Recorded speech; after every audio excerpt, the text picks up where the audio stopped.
Indian cinema അഭിമാനത്തോടെ പേരെടുത്തു പറഞ്ഞ നടന്മാരിലൊരാൾ. ലോക പ്രേക്ഷകർ ഉറ്റുനോക്കിയ സിനിമകൾക്ക് മുൻപിൽ ഇന്ത്യൻ സിനിമയുടെ മായാത്ത മുഖമുദ്രയായ നടൻ ഇർഫാൻ ഖാൻ.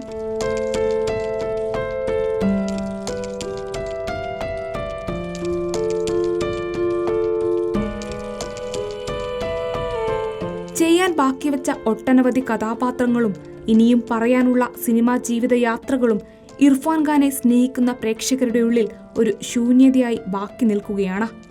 ഒരേ സമയം തമാശക്കാരനായും റൊമാന്റിക് കാമുകനായും വികാരനിർഭരനായും സ്വാഭാവിക അഭിനയത്തിലൂടെ വെള്ളിത്തിര കീഴടക്കാൻ ഒരു പ്രത്യേക കഴിവ് തന്നെ അദ്ദേഹത്തിനുണ്ടായിരുന്നു. എങ്കിലും എത്ര കണ്ടാലും പുതുമ മാറാത്ത നിരവധി ഇർഫാൻ ചിത്രങ്ങൾ ഇന്ത്യൻ സിനിമയ്ക്കുണ്ട് എന്നതിൽ അഭിമാനിക്കാം.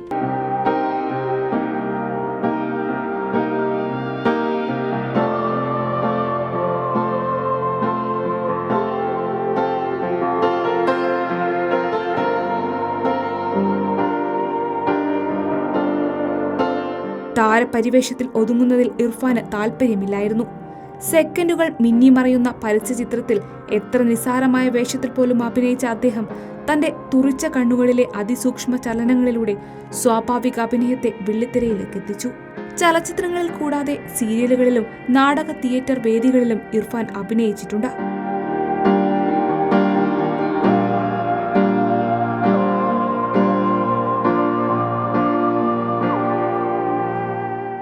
വർഷങ്ങളുടെ നിരന്തര പരിശ്രമത്തെ തുടർന്ന് സലാം ബോംബെ എന്ന ചിത്രത്തിലെ ഒരു ചെറിയ വേഷത്തിലൂടെയാണ് ഖാൻ ചലച്ചിത്ര ലോകത്ത് അരങ്ങേറ്റം കുറിച്ചത്.